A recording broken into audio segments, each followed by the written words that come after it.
Support for today's show comes from Bin 113.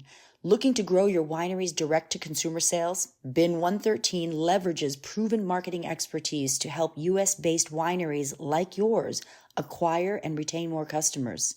With over 100 years of combined experience, we make your D2C marketing as exceptional as your wine. Visit bin113.com to learn how we can help you sell more wine. We're up in the what they call the Little Finger, which is called the Leelanau Peninsula. There's only one other county in all of America that has more coastline than us, and that's a county up in the Upper Peninsula, Michigan. So we're surrounded by water. We're precisely on the 45th parallel, which, all around the world it leads to some good things. Our climate is controlled by Lake Michigan. So in the fall, we have warmer temperatures than most. In the spring, it takes a little bit longer for things to get started. 2024 year was the best year ever.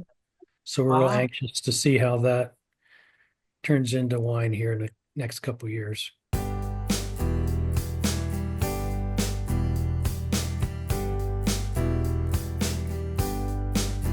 Good afternoon, Sandra. Oh, how are you? I'm very excited to be here. I haven't seen you for a little while. I know, we've been busy. Everything good? Yeah, drinking a lot of wine. Okay.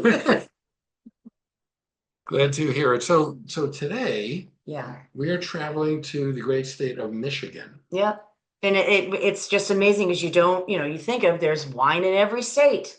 Michigan, like what are they going to pull off up there? When you think of the state of Michigan, what do you think of?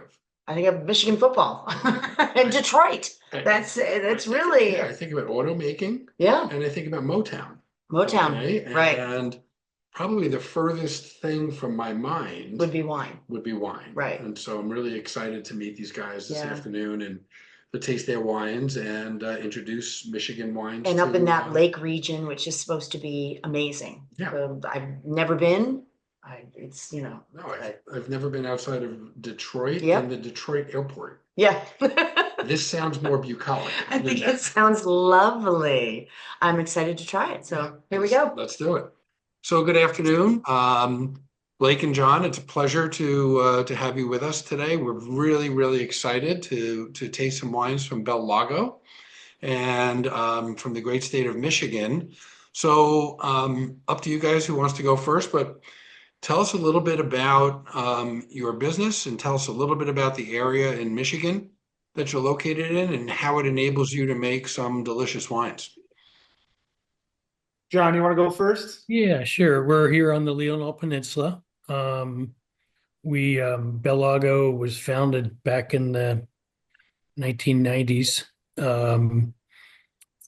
Our founder is a gentleman named Dr. Charlie Edson, who's a viticulturist, PhD viticulturist. And at the time, he was probably one of the first people to start planting up here, making wine. And since then, now I probably have 50 wineries in the region, starting to grow in our popularity. And, even some of the awards that the regions have been winning lately as far as San Francisco Wine Chronicle, Texom, things like that. So it's becoming congratulations. A fairly respected region. We farm, we have a total of 300 acres, and we farm in grapes probably 65 acres of grapes, a number of different varietals, probably close to 100. This particular varietal, Auxerrois, Blake can tell you a little bit more about Charlie basically bringing it to the U.S. and being one of the first pioneers there. As both a winery and a vineyard, our operations are certified sustainable by a California organization called SIP, S-I-P. And we're currently, I think, there's only four wineries in Michigan that are certified in that manner. We have three wineries under our umbrella, but two and soon to be three of the 4 to 5 full wineries in Michigan are SIP certified, and that's us. So it's a very important part of what we do. We think we accomplish not only good things for the environment, but we think it makes better wine for our customers. Tell us a little bit about the area within Michigan that you're located, sort of place it for us. Yeah, we call it the little finger of Michigan. If Michigan looking like a glove, Detroit's down in the thumb. We're up in the what they call the little finger, which is called the Leelanau Peninsula. There's only one other county in all of America that has more coastline than us, and that's a county up in the Upper Peninsula, Michigan. So Oh, we're wow. surrounded by water. We're precisely on the 45th parallel, which, all around the world, it leads to some good things. Mhm. Our climate is controlled by Lake Michigan. So in the fall, we have warmer temperatures than most. In the spring, it takes a little bit longer for things to get started. Our 2024 year was the best year ever.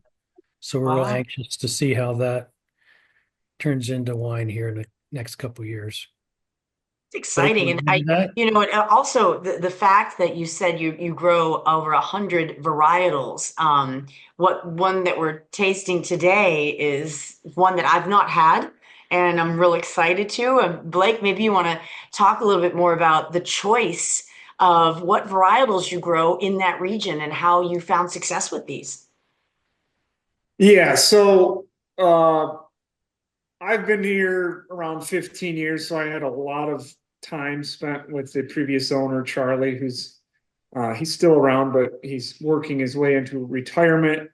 And so I've worked with him for a long time, and he was here a long time before I was here. But in the 80s, he was planting grapes in the area back when there wasn't really much known about what would grow here. And John mentioned we're protected with Lake Michigan there from frost and things, but it's also cold hardiness. Grapes have to be able to survive the winter, and most grapes are like -5, -10. They start dying, either the wood tissue or the buds.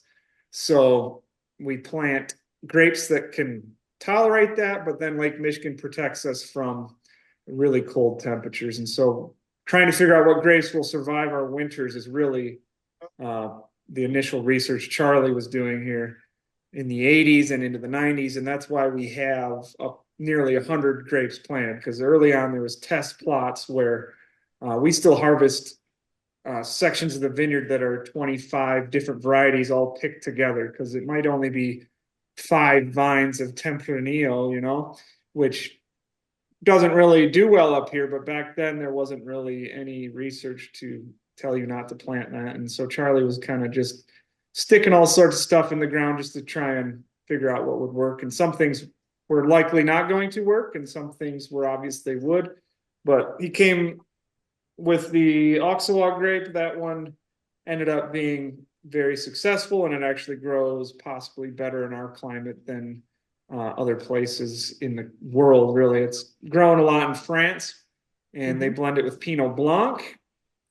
In France, there's like a history of blending it into Pinot Blanc going back hundreds of years. So they legally don't even have to put it on the label. If they blend in 50% Auxerrois into Pinot Blanc, they can still call it Pinot Blanc.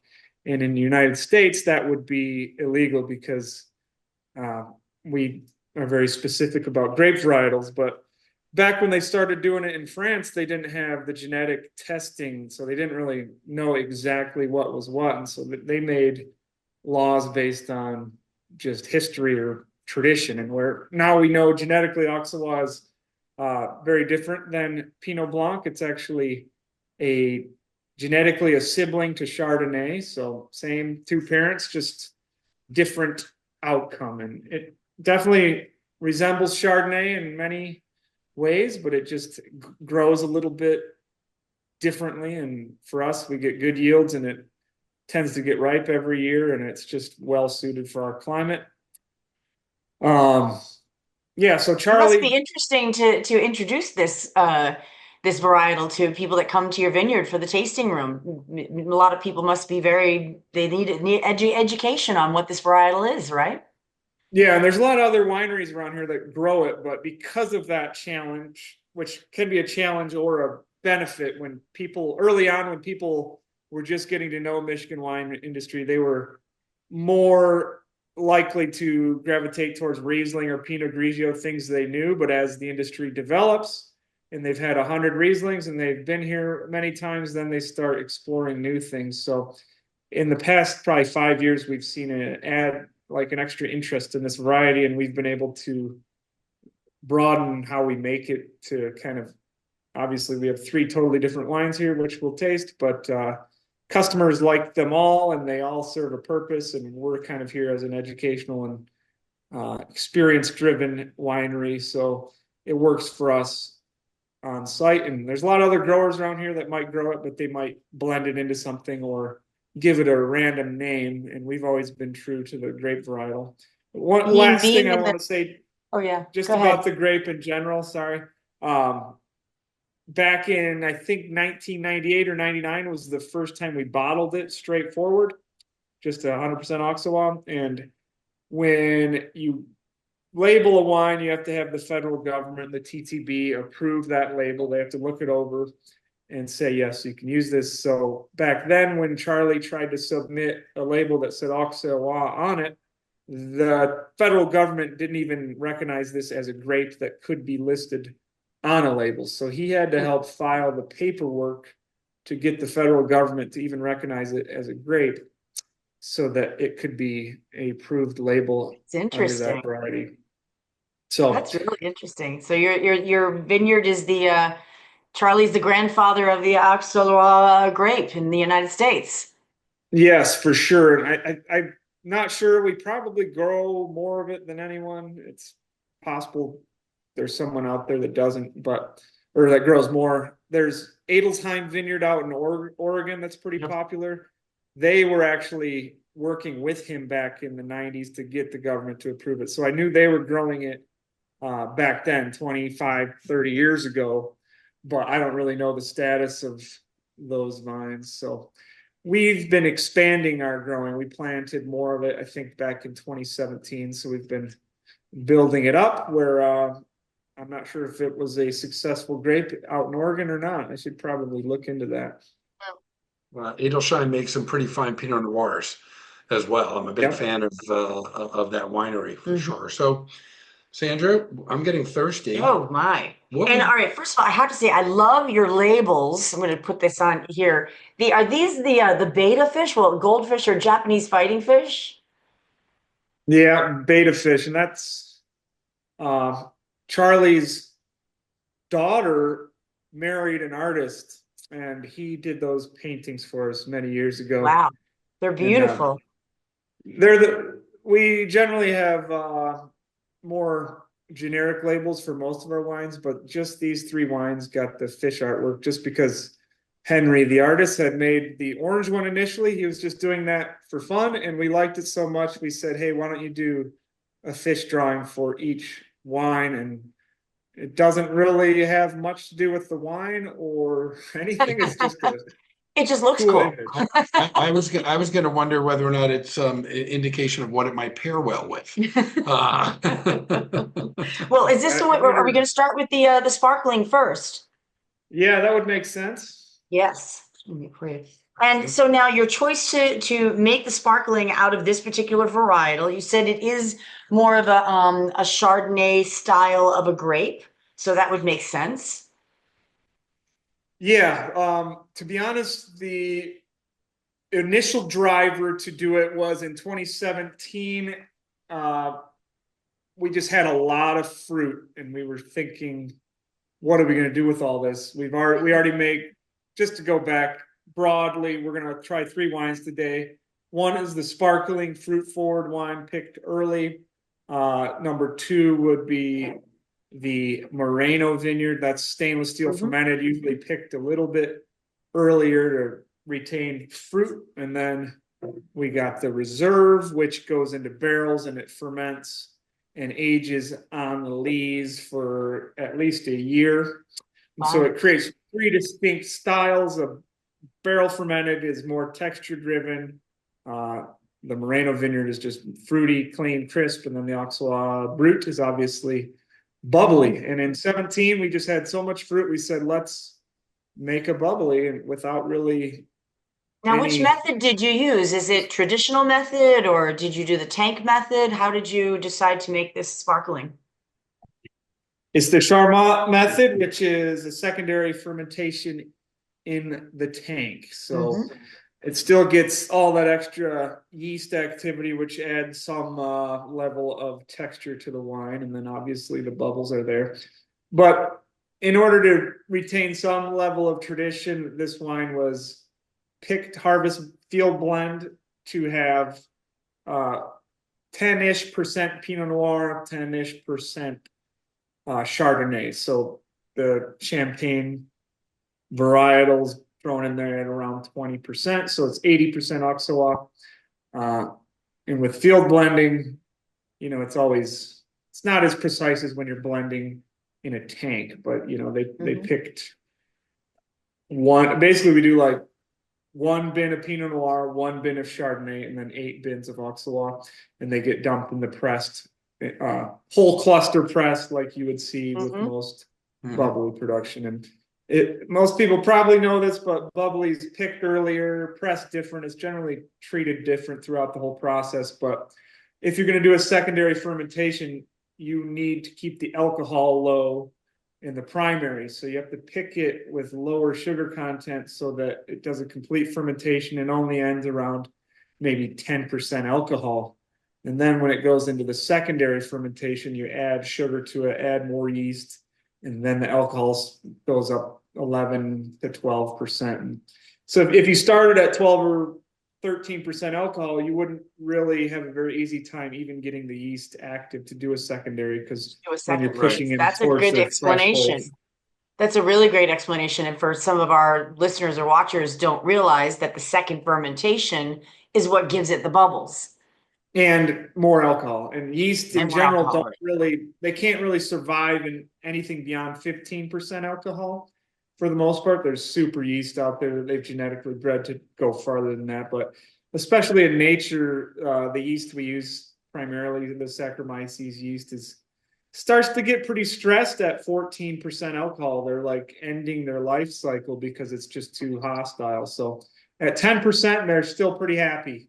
At 14, they're under a lot of stress. So you don't want to try. heavy. So guys, before we go to commercial break, John, can we just ask you, I love having conversations with our guests about food pairings and suggestions that you would make for this. I think it's really delicious. It's really brut. It's a really nice brut. I like the fruit that's in there. I can see where you're saying like a little touch of the Pinot Noir. It kind of gives it a little of that traditional champagne esque feel. Blake's probably better to answer that question. I think he has a favorite, don't you? Blake, is this the one where you have the peanut thing? Or is that? Oh, no, but we've done a lot of different things with this wine. It's obviously, as being a bubbly, it's good introductory type wine. And if I do a tasting here, it's almost always the wine I lead with, just to kind of break the ice with people.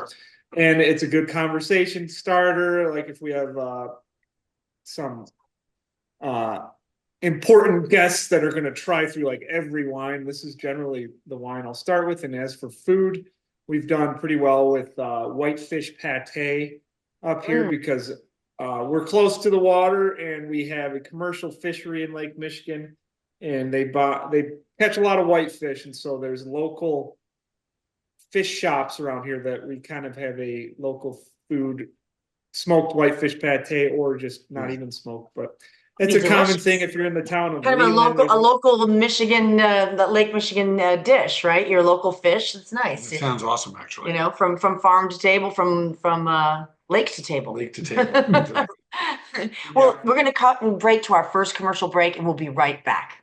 At Toomey, 50 years of innovation starts with you. Every zipper, handle, and wheel perfected to perform so you can perform. Day in and day out. Toomey, made for you since 1975. Okay, we're back, and we are going to be tasting the next wine. All right, We got to tell these people what this grape is. Pronounce it properly. I'm going to spell it out. It's Auxerrois.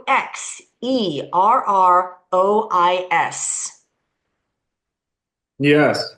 And I mean, that's a tricky word. It's French. And I know that part of it translates roughly to king's wine, or there's something about a king in there. But it used to be it's been grown in France for a very long time. Yeah, And like you're in the if you know a Alsace little, region, right? The cooler region of France. correct. And if you know how French words sound, there's that ROIS at the end of the word. And so that's the wa. Mm-hmm.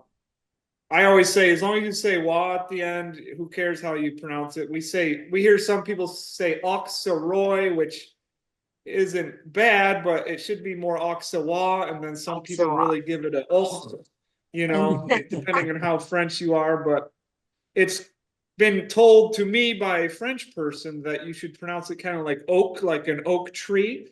Zerrois, like Auxerrois. Auxerrois. And I love that. so Well, that's kind of how and I say it. And other getting it people say it different. from your sparkling, I'm getting like the Chardonnay-esque feel of the green apple, maybe more of that Chablis kind of an experience. I'm really interested to try the still Moreno Vineyard. Tell us about this one. Another gorgeous. Look at that beautiful label. This is so pretty. So you have several different vineyards, or you have several different areas. This one is the Moreno Vineyard. Tell us about that. John, you want to take it? Yeah, our vineyard management has been taken care of by the same family for several years, actually pretty much since the beginning. And Mr. Moreno took care of the vineyard for quite some time, and out of honor to him and his family, we actually named that particular vineyard after Nice. his family.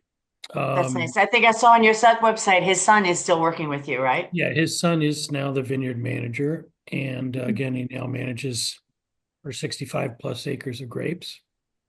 So it's just it's a fun thing, and certainly deserving of the care and so forth that they take out there. I did a quick check on the Auxerrois.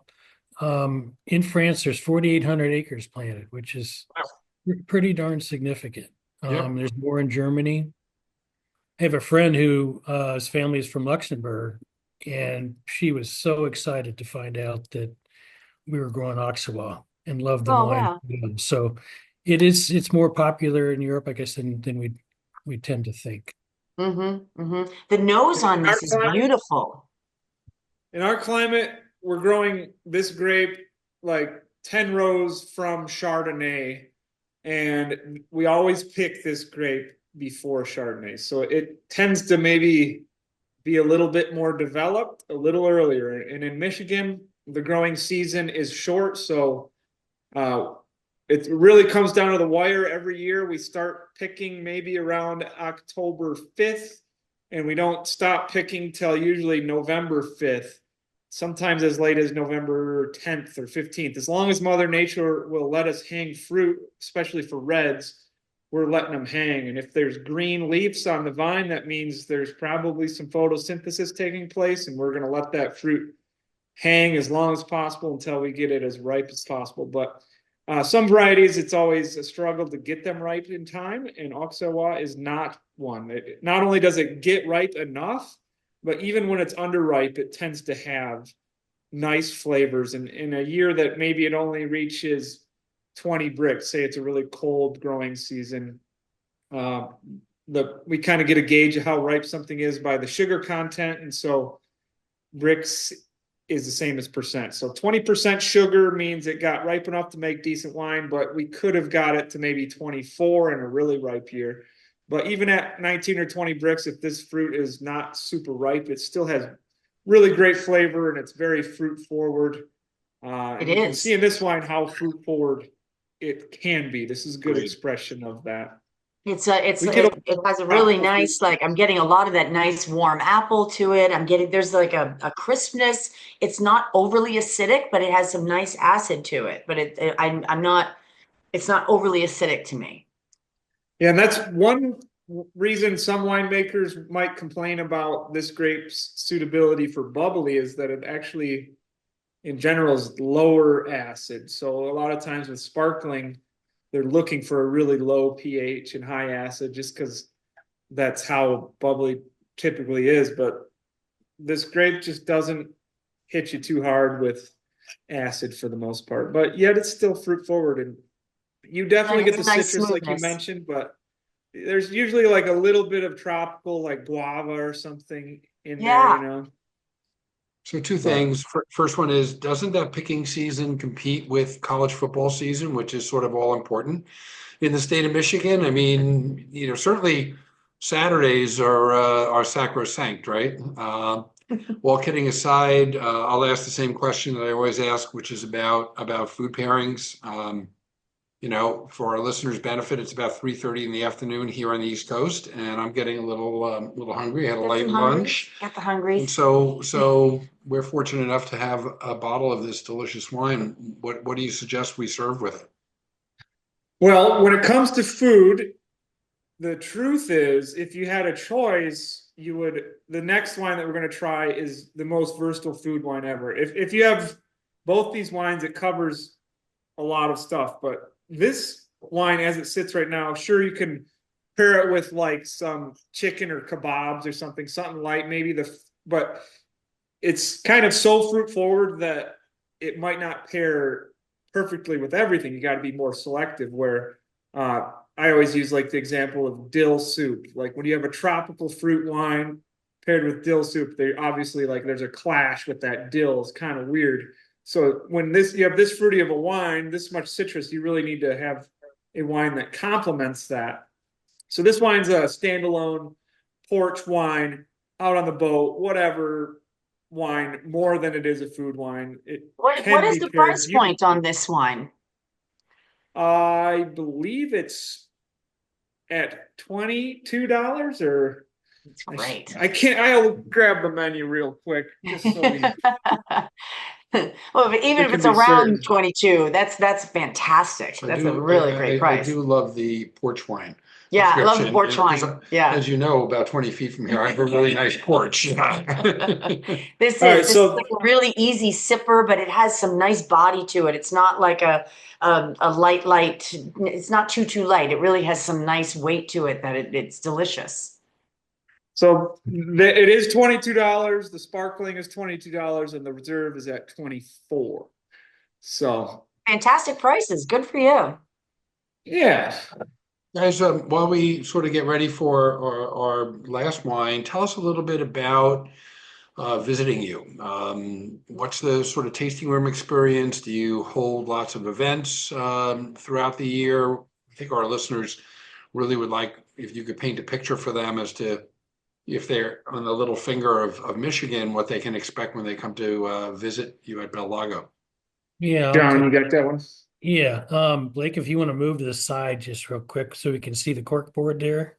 Oh, yeah. So that's our peninsula. That's the little Do your Vanna White, Blake. Point to there you go. And again, we have vineyards in like 4 locations. And you can see all the water around us. Down at the base there of what's called the Old Mission Peninsula, there's several wineries out there as well.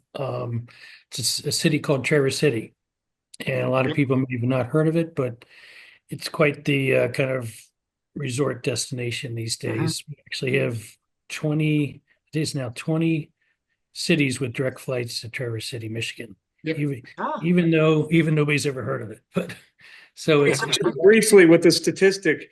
I think it was 20.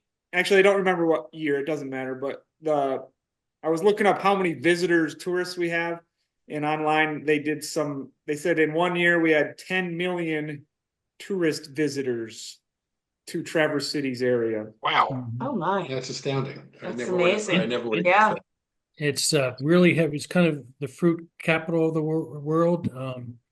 There's more cherry trees grown here than anywhere.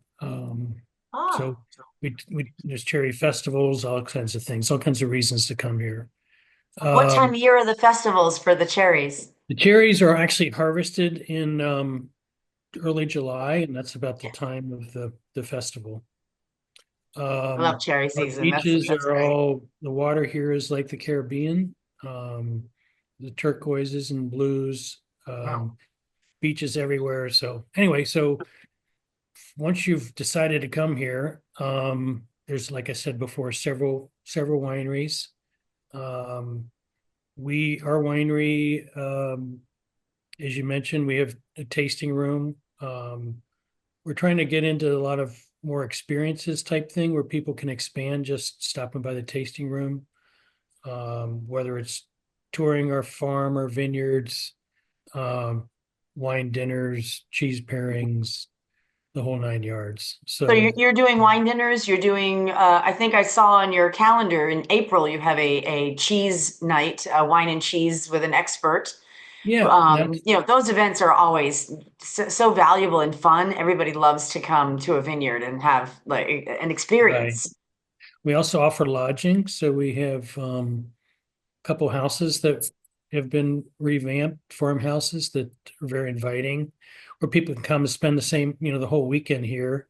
Nice. Maybe have a private event Yeah. in the home, and then the next few days go out and see all that Leelanau wineries have to offer. Wow. It, Lovely. it sounds lovely. It really does. Yeah. It's amazing when you think, I mean, we're in Connecticut and the whole fun thing about this podcast is meeting people all over the United States making wines. And there's parts of the United States that, like you said, 10 million people coming through right near you. There's so much to see and so much to taste across this whole country. It's It mind-boggling. really is. And like my bucket list keeps getting bigger and bigger every time we do one of Right. these. Right. So I've never Yeah. been up in that area of Michigan, and it's just I it's think there's a gorgeous. direct flight from Hartford, so Right? you can change See that it, to see, summer. see it tomorrow. Yeah, really. There's What a beautiful, beautiful place. uh there's wineries in I think at least 50 states or 48 or something crazy. Even Florida, they have wineries, they're making some unusual watermelon wine and stuff like that. But We will be basically talking to them. there's certain areas that there's wineries and they can grow grapes, but they can't necessarily grow Vitis vinifera grapes, that's the species for all of our Yep, name brand yep. European varietals everywhere. Anyway, I mean Riesling, Pinot Grigio, Cabernet, all that stuff. And so if you go too far south, even though it gets warmer and that's good, and maybe there's not cold winters, there's often too much fungus growth, Yeah. too much humidity, and the grapes just don't like it. They like it near the 45th parallel. And when you grow these same grapes in California, you're pretty far from the 45th parallel, but all of a sudden you are manipulating your latitude to, like, when you're up in the mountains in high elevation, it's mimicking as if you were at the 45th parallel. It's colder nights. It's so really there's a few exceptions where grapes are really well grown too far. And just for fun for listeners, I always like to remind people, you don't really think about it, but we're on the 45th parallel to the north. But if you flip to the southern hemisphere, you're looking at like South Africa over to New Zealand and stuff. They're on the 45th to the south. So not exactly. We're literally like right on it, but there's you can diverge a certain distance from the 45th and do pretty well with grapes still, but we just happen to be a mile from it. Mile from it. We should probably take our next break. Yes, let's And do our then quick come next back. break because we have one more wine and I'm excited to taste this one. Venue Magazine is timely and timeless. Contemporary art and design, food and wine, architecture, motoring, yachting, music and film, and more. Find it all at venuemagazine.com. We are back to taste our last Auxerrois. That was good. The Auxerrois Reserve. Again, this is and even the peninsula, Leelanau. It sounds like a Hawaiian name. And you've got another gorgeous aqua. I think this is my favorite fish label of them all. But where you're located is so interesting. We were saying, so many amazing places in our country to visit, and places that we're unaware of, and where you are, you're way out, you're in this peninsula on this magnificent lake. You've got a park, you've got national parks near you. Yes, and Leelanau, the peninsula, that's a Native American term that's goes back a long time, but Lake Michigan is surrounding us, and to our west, it's about a 10-minute drive from here to get to the national park. We have Sleeping Bear National Park. It's 70,000 acre park with hundreds of miles of public sandy beaches, and you can see the map behind me, but basically this whole section is all the park, and then there's these two islands out there in Lake Michigan. So at any point, if you go to the beach at the park, you're usually looking out at the islands, and I think they're around 12 miles out, depending on where you're at. And the largest of the islands is like an 8-mile, I can't remember, it's 8 miles from top to bottom, I think, roughly, on North Manitou. So there's a lot of views to be had, a lot of water to be jumped in, and a lot of beaches to be walked. And If you're not and your vineyard to come and visit. Yeah. Yes. So I think native folklore suggested the reason it's called Sleeping Bear is that the peninsula itself was in fact the sleeping bear, and those were her two cubs off the Oh, I island. see the two. Oh, I like that. Yeah, the old story is they were swimming across Lake Michigan, and the mother bear made it, and then the two cubs were still out in the water, and that's why there's dunes on the main shore, and then two smaller dunes out in the lake still. In the old Native American story, I think the cubs didn't end up making it. Oh, It's very sad. Let's but not we wind. can't let's change not- the story. Let's not wind down on a sad note. So this is delicious. I'm smelling a lot of tropical in this. Now we're onto the reserve, and you said that this is oaked, this reserve, but I Yes, stick my nose but- in here, and I'm getting like, I am getting vanilla, but I'm getting like pineapple and guava and all that, like yummy. Yeah. It's not meant to be oaky flavored. We use old neutral barrels from Chardonnay. Like, we'll use them for Chardonnay for 5-10 years and leach most of the flavor out. There can always be a tiny little leaching of flavor from the barrels, but for the most part, we want the fruit to express itself, but also the wine is aged in contact with all the yeast in the barrel, and we stir the barrel. So we're actually extracting flavor back from the yeast, which you guys probably are aware of surly aging. Somewhere around 6 months is when you really start to extract flavors. They call it yeast autolysis, and the alcohol in the wine breaks down the cell wall of the yeast, and you're actually extracting compounds out that kind of provide texture to the wine, like the mid palate. It's got a creaminess, and so that's how this wine becomes more of a food wine. It has a little bit more in the middle, and it finishes with a little bit more texture. There's a little bit of tannin concentration, because sitting in a barrel for around a year, you have about 5 to 10% water evaporation out of the barrel, so you're concentrating the remaining tannin in the wine. So not only that is adding extra texture, but the yeast is adding texture, and then that barrel, over time, it's allowing oxygen into the wine. So too much oxygen will ruin a wine, but a slow amount over time helps the tannins develop into smoother. Usually, for the most part, you get a little bit more of a smooth texture, and so this wine is very smooth, very creamy, but it's mouth-filling. So you could imagine It's I'm getting that creamy feeling, but I love the tropical notes about it, and it's very filling. Like, it has a really lovely finish, long finish with the kind of cooked fruit note of like a, maybe warmed up pineapple or grilled pineapple. You're killing me. I'm good. Awesome. And so again, and Blake, you mentioned, this is less of a porch wine, more of a food wine. Guys, what are your recommendations? Well, a couple of winters ago, we did an event where we had 3 soups. One was a peanut soup, one was a dill soup, and one was like a Asian beef soup. And so 3 very distinct flavor profiles, all paired with this wine to demonstrate like it can go almost anywhere. When you have a very textured white wine that's not overly sweet, it's not overly acidic.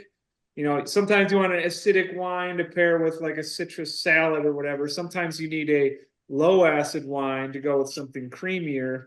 It's not, I mean, you're calling out the tropical fruit, which is there, but it's kind of subdued. It's kind of balanced in the wine. You get a creaminess, but when you have a relatively more neutral, flavorful wine, it has the ability to kind of morph and fit the whatever scenario it's put in. Where, like an acidic Riesling that we also grow, it's great with certain food, but because it's acidic, it needs to be paired properly. And sometimes you have a sweet wine that really needs sweeter food to really make it work. And, you know, red wines, which are really tannic, if they're paired with the wrong thing, it can make the wine taste very awful. True, depending on the salt and the sugar that's within there. But you know, something like this, I always say, you know, the bigger the food, the bigger the wine. But this is definitely like a gorgeous.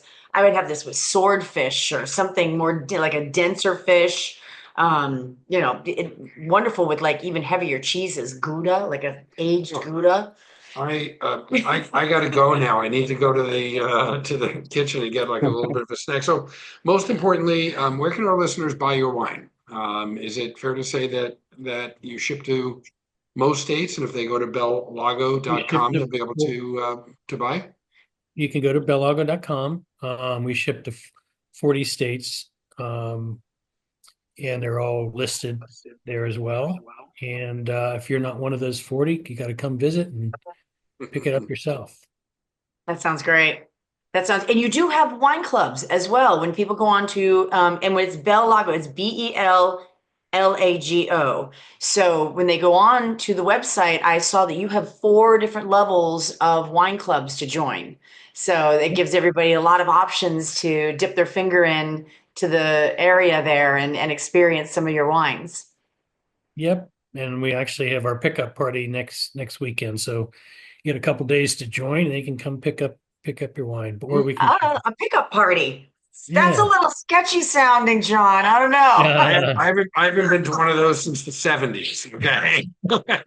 You're missing out. You know, if you want to relive the 70s, come on by next weekend. We will.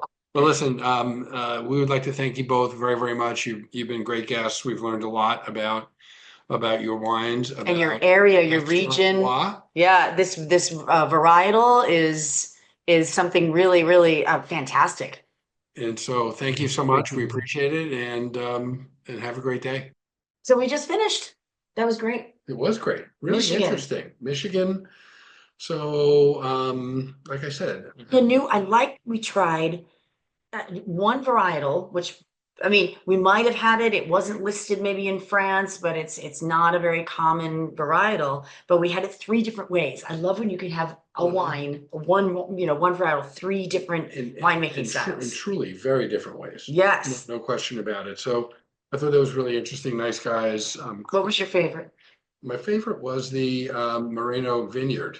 Yes, the second one. I liked that a lot. It was very, very sippable, as we discussed. As he said, the porch pounder. Yeah, it's a porch pounder. That's good. I loved the sparkling because I'm just a sparkling, love sparkling wine.